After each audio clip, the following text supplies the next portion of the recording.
સંપ્રદાયને આની પર જે નારીઓ થઈ ગઈ એનું આખું નારી રત્ન નામનું પુસ્તક છે અને એવી સાંખી યોગી કર્મનિષ્ઠ ભગવાનના ભક્ત એવા જે બાઈઓ થઈ ગયા એના બધાના આમાં જીવન ચરિત્ર લખેલા છે.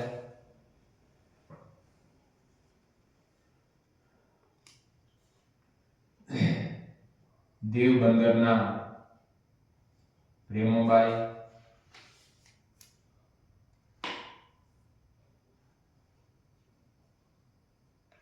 દિવાળીનો ઉત્સવ નજીક આવ્યો કાર્યાલયમાં એટલે દીવ બંદરથી દિવાળીનો ઉત્સવ કરવા માટે સંઘ નીકળેલો. ત્યારે મહાપ્રભુ દિવાળીનો ઉત્સવ નજીક આવી રહ્યો છે, જો કે આપ મળ્યા છો તેથી અમારે તો રોજ દિવાળી છે. વસ્તા ખાચર ને ત્યાં દિવાળીનો ઉત્સવ કરવાનો હતો એટલે વસ્તા ખાચરે કીધું કે મહારાજ તમે દિવાળીનો ઉત્સવ કરો અહીંયા ને તમે મળ્યા અહીંયાથી તો અમારે રોજ દિવાળી છે. છતાં મહારાજ આપના સ્વરૂપનો વિશેષ આનંદ લૂંટવા આ ઉત્સવ ધામધૂમથી ઉજવવાનો વિચાર છે. આપ આજ્ઞા કરો એટલે ઉત્સવની તૈયારી શરૂ થાય ને ગામડે ગામડે કંકોત્રીઓ મોકલી શકાય. ભક્તોનો ભાવ પૂરા કરવા પ્રગટેલા પરમાત્માએ પ્રસન્ન થઈ ઉત્સવ કરવા આજ્ઞા આપી. શ્રી હરિની આજ્ઞા મળતા વસ્તા ખાચર, માસા ખાચર વગેરે બધા ભક્તો અતિ આનંદમાં આવી ગયા અને માંડા સામગ્રી ભેગી કરવા. મિસ્ત્રી નારણભાઈ તથા નિષ્કુળાન સ્વામીએ દરબારગઢના વિશાળ ચોકમાં લાકડાનો મોટો મંડપ ઊભો કર્યો. મંડપની વચ્ચે નિજ મંદિર જેવો બીજો ચોકમાં લાકડાનો મોટો મંડપ ઊભો કર્યો અને મંચ ઉપર છપ્પર પલંગ બિછાયો. મંડપની ચારે બાજુ કમાનોમાં રંગબેરંગી દીવાઓની ગોઠવણી કરી. મંચની બંને બાજુ મોટી મોટી 100 દીવડાની દીપમાળાઓ ગોઠવી દીધી. મંડપ ફરતા ચક્રાકારે ગોઠવેલા દીવાઓમાં દોરીઓથી ગોઠવણી કરી દીવાઓને ચક્રાકારે ફરતા કર્યા. કુશળ કારીગરીથી શણગારેલા આ ભવ્ય મંડપને જોતા લોકો વાહ વાહ કરવા લાગ્યા. આ રીતે દીપોત્સવની પૂર્ણ તૈયારી થઈ ચૂકી. જોતામાં તો દિવાળીનો દિવસ આવી પહોંચ્યો. દીપોત્સવના દર્શન માટે દેશ પ્રદેશના ભક્તજનો સંઘ સાથે આવી પહોંચ્યા અને ભક્તોના હૈયામાં આનંદની હેલી ચડી. શ્રી હરિએ સભા ભરી છે. મધ્ય ભાગમાં પોતે બિરાજમાન થયા. ભગવાન શ્રી હરિના દર્શન કરતા સવે કૃતાર્થ થઈ રહ્યા છે. ભક્તજનો પ્રેમમાં પાગલ બની ઉત્સવના કીર્તનો ગાઈ રહ્યા છે. સખી હૈડે તે હરખ નમાય આજ દિવાળી રે, હું તો મગન થઈ મનમાય ભૂદર ભાડી રે. દરબાર વસ્તા ખાચરે મહાપ્રભુની પ્રેમથી પૂજા કરી છે. સોનેરી બુટાદાર રાતા કિંખાપનો સુરવાળ પ્રભુને પહેરાવ્યો છે. નરનારાયણ સ્વામિનારાયણ એવે નામે અંકિત કાળા કિંખાપની ડગલી પણ પહેરાવી છે. મસ્તક ઉપર સોનેરી તારના ફરતા છેડાને કસુબલ પાગ ધારણ કરાવી છે. આસમાની રંગનો રેટો શ્રી હરિને કમર ઉપર કસીને બાંધવામાં આવ્યો છે. પીળા પુષ્પના હાર પહેર્યા છે. અનેક પ્રકારના અલંકારોથી ઓપતા ભગવાન શ્રી હરિ છપર પલંગ ઉપર બિરાજમાન થયા. ચારે બાજુ દીવાઓની ઝગમગ જ્યોત ઝળકી રહી છે. કાચના ઝુમરોથી પૂરેલી રંગબેરંગી દીપમાળા સુંદર શોભી રહી છે. રંગબેરંગી દીવાઓમાંથી નીકળતા પ્રકાશના કિરણો એકબીજા પર વિવિધ રંગોથી પિચકારીઓ મારી રહ્યા છે. પલંગ ઉપર બેઠેલા પરમાત્મા અતિ પ્રસન્ન વદને ભક્તોને દર્શનનું સુખ આપી રહ્યા છે. અતિ તૃણાતુર પ્રાણીની પેઠે સંતો પાર્ષદોને ભક્તો શ્રી હરિના પૂર્ણચંદ સમાન મુખારવિંદને અણિયારા નેત્ર કમળમાંથી નીકળતા સુધારસનું પાન કરી રહ્યા છે. અને એ જ વખતે દીવ બંદરના પ્રેમ દીવાના પ્રેમબાઈ સંઘ સાથે ઉનાથી આવી પહોંચ્યા. સંઘને ઉતારા કરાવવામાં આવ્યા. પ્રેમબાઈને તો જલ્દી મહારાજના દર્શન કરવા હતા, પૂજા કરવી હતી અને જીવનનો અમૂલ્ય લાભ લેવો હતો. પ્રેમબાઈ પૂજાની સામગ્રી, વસ્ત્રોની પોટલી અને ઘરેણાં લઈ બાઈઓની સભામાં પહોંચી ગયા. દૂરથી મહારાજને પંચાંગ પ્રણામ કર્યા. વિનંતી કરી કે મહારાજ, મારે આપની પૂજા કરવી છે. પ્રેમબાઈની વિનંતી સાંભળીને મહારાજ ગુપ્ત સિંહાસન ઉપરથી ઉતરી સામા ચાલ્યા. મહેનત કરીને જે મંજિલે પહોંચવાનું હોય તે જ મંજિલ સામે આવી ચાલતી આવે ત્યારે કેટલો બધો આનંદ થાય. અને પ્રેમબાઈ તો મહારાજને આવતા જોઈ પ્રેમ દીવાના બની ગયા. પ્રેમબાઈ અત્યંત ભાવથી મહારાજની પૂજા કરી. બહુમૂલ્ય વસ્ત્રો અને રત્નોજડિત અલંકારો શ્રી હરિને અર્પણ કર્યા. ધમકારા કરતી ઘૂઘરીઓ વાળી ચરણ પાદુકાઓ આપી. વળી અતલસનું શોભાયમાન છત્ર શ્રી હરિ ઉપર ધરાયું અને મહારાજને નેણા ભરી નીકી પોતાના મનના કોડ પૂરા કર્યા. પ્રેમને પરવશ પરમાત્મા પ્રેમબાઈની પૂજા પ્રેમથી અંગીકાર કરી પાછા પોતાના આસન ઉપર આવીને બિરાજમાન થયા. પ્રેમબાઈ શ્રી હરિની આટલી કૃપા પ્રસાદી પ્રાપ્ત થતા મનોમન અપૂર્વ ધન્યતા અનુભવી રહ્યા. સામે ચાલી શ્રી હરિએ સેવા સ્વીકારી તે જોઈ સભામાં બેઠેલા ભક્તો પણ પ્રેમબાઈની ભક્તિને વંદી રહ્યા. સમસ્ત સભા પ્રેમબાઈની પૂજાથી ઉત્પન્ન થયેલ ભક્તિ રસમાં તરબોળથી અતિ પ્રસન્ન જણાતા શ્રી હરિ કહેવા લાગ્યા કે ભક્તો, આટલા વર્ષ થયા, તેમાં અમારે અંતે કેટલાક હરિભક્તો વસ્ત્રો હજારો રૂપિયાના અલંકારો લાવે છે, પણ અમે આવી રીતે કોઈ સામા જઈને લેતા નથી. આવી રીતે કોઈના વસ્ત્ર ઘરેણા પહેરી રાજી થયા નથી. આજ તો અમારે હરિભક્તો ઉપર અતિશય રાજીપો થયો. સભામાં બેઠેલા સર્વ મુનિઓએ શ્રી હરિની વાતમાં સુર પુરાવ્યો કે મહારાજ એવા જે પ્રેમી ભક્ત છે. મહારાજે પ્રેમબાઈના પ્રેમની પ્રશંસા કરતા આગળ કહ્યું કે એ બાઈ કેવળ પ્રેમી છે એવું નથી, ખરેખર આ ધર્મનિષ્ઠ પણ છે. એમને અમારા દર્શન તો આજ થયા, પણ એમને પહેલેથી અમારા સ્વરૂપનું જ્ઞાન પ્રાપ્ત કરી લીધું. એમના અંતરમાં જગતના પદાર્થો પ્રત્યે સંપૂર્ણ ભાવ છે. અમારા સાધુઓ ઉના જાય છે ત્યારે સાધુઓને ખૂબ જ સાચવે છે અને સીધા સામગ્રી, પાણી વગેરે મોકલાવી સેવા કરે છે. ધર્મ, જ્ઞાન, વૈરાગ્ય, ભક્તિ અને સેવા આ પાંચ વાના જેમાં હોય તે ઉપર અમારો સંપૂર્ણ રાજીપો થાય છે. શ્રી હરિના મુખ કમળમાંથી વચનામૃત વરસી રહ્યા છે. પાત્રતા વગર પ્રસન્નતા મળતી નથી. શ્રી હરિ દરેકને કૃપાનું પાત્ર કોણ બને તે સમજાવી રહ્યા છે. અને બરાબર આ સમયે આમોદ ગામના વિપ્ર ભટ્ટ દીનાનાથ શ્રી હરિના દર્શને આવ્યા, પગે લાગી અને બેઠા. દીનાનાથ ભટ્ટને જોતા દીનબંધુ દયાળ સિંધુ ગૌ બ્રાહ્મણ પ્રતિપાળક મહારાજને મનમાં મોજ આવી. શ્રી હરિએ બધા વસ્ત્ર અલંકારો દીનાનાથ ભટ્ટને આપી દીધા. આ જોઈ કેટલાક અભાગ્યોને એમ થયું મહારાજ પણ ખરા છે. પેલી બાઈએ કેટલા પ્રેમથી વસ્ત્રો અલંકારો આપ્યા, મહારાજે તરત જ કોઈકને આપી દીધા. તો કેટલા ભક્તો ભાવથી બોલી ઉઠ્યા કે ધન છે પ્રેમબાઈને, કેવી પ્રેમથી પૂજા કરી, ધન છે મહારાજને, સામે ચાલી પૂજા સ્વીકારી, અને ધન છે દીનાનાથ ભટ્ટને કે શ્રીહરિ એના પર દયા કરી અને વસ્ત્ર અલંકાર આપી દીધા. મુક્તાનંદ સ્વામીએ પૂછ્યું કે મહારાજ, ભગવાન પોતાના ભક્ત ઉપર કે ગુણે કરીને આટલા બધા રાજી થતા હશે? મહારાજ કે સ્વામી, કામ ક્રોધ લોભ કપટ માન ઈર્ષા અને મત્સરથી રહિત થઈ ભગવાનની ભક્તિ કરે તો ભગવાન રાજી થાય. તેમાં પણ મત્સર તો વિકાર માત્રનો આધાર છે, તેનો ત્યાગ તો કરવો જ જોઈએ.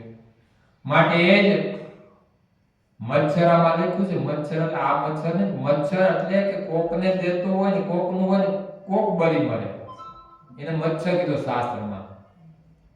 એનો અર્થ એવો થાય. હવે પ્રેમબાઈએ વસ્ત્રો અલંકારો દાગીના મહારાજને દીધા, મહારાજે દીનાનાથ ભટ્ટને દીધા, નથી લેવા નથી દેવા વૈષ્ણવ બની હોવા. એટલે મહારાજે કીધું કે મત્સર તો વિકાર માત્રનો આધાર છે, તેનો ત્યાગ કરવો જ જોઈએ. માટે જ વ્યાસજી જેવાએ પણ નિર્મત્સર સંતોનો મહિમા શાસ્ત્રોમાં બહુ કહ્યો છે. નિર્મત્સર સંત જ ભાગવત ધર્મના અધિકારી છે, અને મત્સર તો સર્વ વિકારથી ઝીણો છે અને ટાળવો ઘણો કઠણ છે. આજે દીપોત્સવીનો ઉત્સવ છે. શ્રી હરિને એક અદ્ભુત પ્રસંગમાં પણ ઘણો ઉપદેશ આપી જીવોના અંતઃકરણમાંથી અજ્ઞાનના અંધારા ઉલેચી નાખવા જ્ઞાનના દીવડા પ્રગટાવ્યા છે. સાચી દિવાળી ઉજવણી છે. બ્રહ્માનંદ સ્વામીએ પૂછ્યું કે મહારાજ, એ મત્સર કેમ ટળે? મહારાજ કે સ્વામી, મત્સર તો સંતને માર્ગે ચાલે તો ટળે. મુક્તાનંદ સ્વામી કે મહારાજ, એ મત્સર ઉપજે જ નહીં એવો કોઈ માર્ગ બતાવો. શ્રી હરિ કે સ્વામી, સ્ત્રી ધન સારું ભોજન ચોથું માન, આ ચાર મત્સર ઉપજાના હેતુ છે. ચારની લાલસા છોડે તેનો જ મત્સર ટળે. વળી મહારાજ બોલ્યા કે સ્વામી, મત્સરવાળાને કદી અંતરમાં શાંતિ થાય નહીં, અને કોઈ દિવસ સૌનો વિચાર ન સૂજે. અને સ્વામી, મત્સરવાળાને સમજાવવા આ તાજો દાખલો લ્યો ને. મત્સરવાળાને એવો વિચાર ના આવે કે વસ્ત્ર લાવ્યા હતા તેને ધન છે, આવા વસ્ત્રો મહારાજને પહેરાવ્યા અને મહારાજને પણ ધન છે, તરત બ્રાહ્મણને આપી દીધા. આવો શુભ વિચાર એ મત્સ્યવાળાને ન આવે. એ તો કોઈક લે ને કોઈક દે તો પણ એ મત્સ્યવાળો હોય તે ઠાલે ઠાલો ઈસમાં બળી મરે. મહારાજે કૃપાની પાત્રતા અને અપાત્રતાના ભેદ કહી દેખાડ્યા. અંતર્યામી મહારાજના વચન સાંભળતા જેના અંતરમાં આવા ઘાટ ઉડતા હતા તેના નેણ નીચા ઢળી ગયા. વળી શ્રી હરિ આગળ બોલ્યા કે સ્વામી, અમારા અંતરમાં લેશ પણ માયાનો વિકાર નથી. પંચ વિષયનો સહેજ ભાવ છે. જે કાંઈ વસ્ત્રાદિ ગ્રહણ કરીએ છીએ એ તો ભક્તની ભક્તિ દેખીને કરીએ છીએ, પણ અમારા દેહને અર્થે નથી કરતા. અમારું ખાવું પીવું ઓઢવું પહેરવું એ તો સર્વે સંત અને સત્સંગીને અર્થે છે. શ્રી હરિના વચનમાં અજ્ઞાની જીવો ઉપર કૃપા નિર્તતે છે. મુનિઓએ હાથ જોડ્યા કે મહારાજ, આપ તો સર્વાંગે દિવ્ય છો, પણ દેહ દ્રષ્ટિ છે ત્યાં સુધી દિવ્ય ભાવ જણાતો નથી. મહારાજ કે મુનિઓ, જ્યારે દિવ્ય ભાવ જણાશે ને ત્યારે અમારે તમારે અણુ માત્ર છેટું નહીં રહે. શ્રીના વચનો સાંભળતા અનેક મુમુક્ષુના મનમાંથી માયારૂપી કાળી રાતના અજ્ઞાનરૂપી અંધારા ઉલેચાઈ ગયા, અને ભક્તજનોના હૃદયાકાશમાં અવલૌકિક દિવ્ય પ્રકાશથી દીપતી દીપમાળાઓ પ્રગટી અને દીપ બંદરના પ્રેમબાઈના અવલૌકિક પ્રેમથી કોઈ અનોખો દીપ મહોત્સવ ઉજવાઈ ગયો. ભગવાન જ્યારે મનુષ્ય સ્વરૂપે હોય ત્યારે મનુષ્ય લીલા કરે તો એમાં માણસને એમાં અભાવ આવી જાય. માણસ જેવી લીલા કરતા હોય, પણ શાસ્ત્ર એમ કે ભગવાન જ્યારે મનુષ્ય અવતાર ધારણ કરે ત્યારે બધી ચેષ્ટા મનુષ્યના જેવી હોય, પણ જે ભગવાનના ભક્ત હોય તેની મનુષ્ય લીલા હોય એમાં દિવ્ય ભાવ રાખે.